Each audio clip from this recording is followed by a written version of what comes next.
I ain't been up on the block in a minute. I been missing out the walk with the minute. I been building up the blocks like a million. Elliot got water dripping out the city. Oh my God, boy, he got his Glock. What is good, everybody? It's cracking with y'all. Today, I'm bringing you guys a topic that's been going around for a good little bit. I've seen it maybe about 2 days ago, but I'm pretty sure it's been around a lot longer than that because this show has been out a lot longer than that. Real quick, this is Mini and Yuki speaking English for 6 minutes. If you guys want to hop on that, link will be in the description. Watch them speak English and shit and be funny, and Yuki sing her heart out.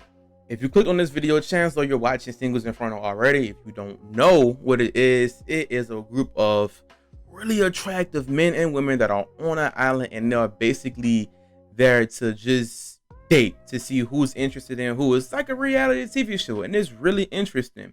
There are shows like this that are also similar to this in America, in Japan.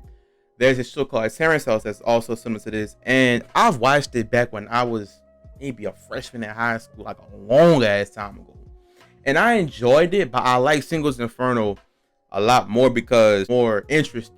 I feel like they're a lot more outgoing and talk a lot more, and you see their personalities a lot more. And I feel like in Terrace House I didn't really get too much of that, but that's just my take on it. If you guys are expecting a real political stance or whatever, you're not going to get that here. I'm really speaking off the top of my head.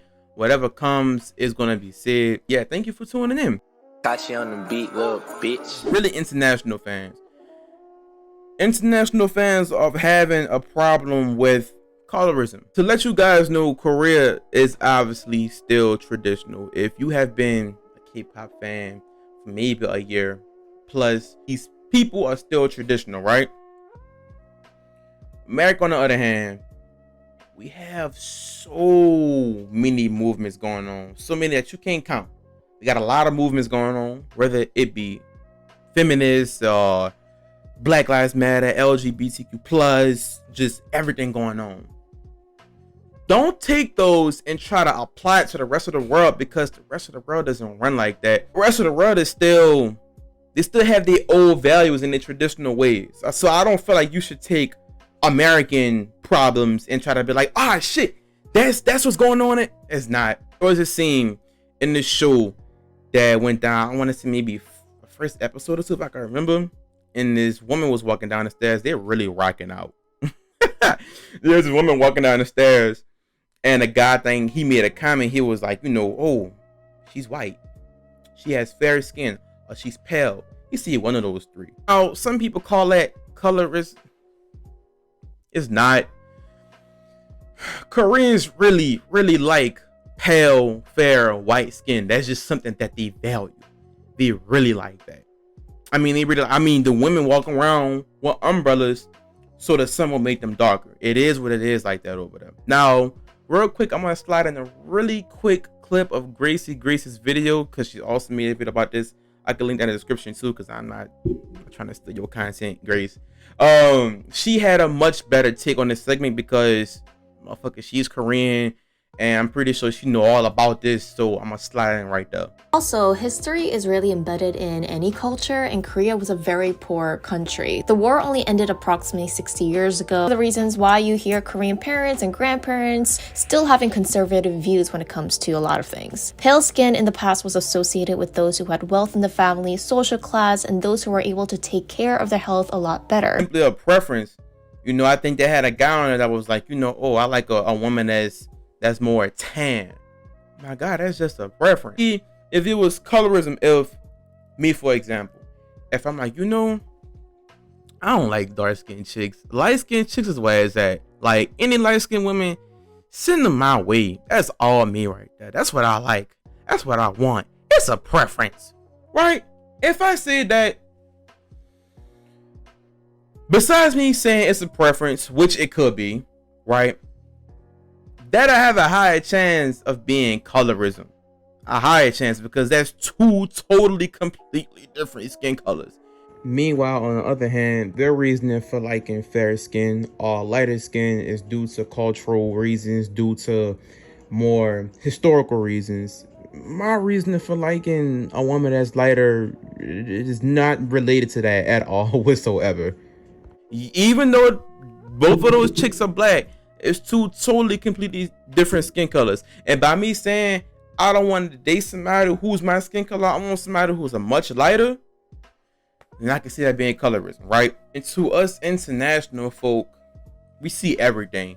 Even though we do grow up in our own little bubble, whether if you grow up in a predominantly white neighborhood, predominantly black, or even go to diverse schools, you still grow up in your own bubble, right? But you still see everything. You see different races. You see different cultures. You see a whole bunch of everything. My guy, it ain't like that in Korea. It's not. It's mostly Koreans over there. Therefore, they used to seeing one specific beauty standard, one specific skin color type, one specific body frame. In America, we see all kinds of body frames. We see all kinds of skin types. We're going to have a higher chance to really liking that shit more compared to Koreans. There's like a chick over there in Korea, and she got like, you know, a really nice body, you know, real big butt, all that stuff. And she's like, you know, I'm gonna go over there. I know I'm the ideal Korean beauty body type. I just know it. I'm gonna go over there and I'm gonna just do my thing. No. Hey, they may even think you fat.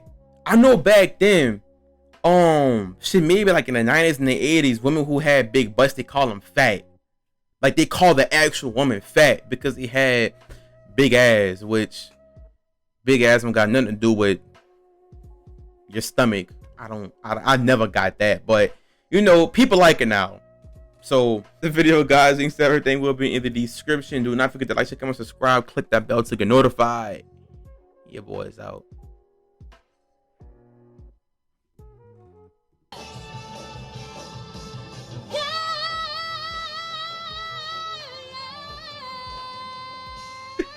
Yeah, OG. Hey, I'm out, man. OG, baby. Nigga, touch, pistol touch his neck, watch his body drop, no tummy tuck, make your tummy tuck, make your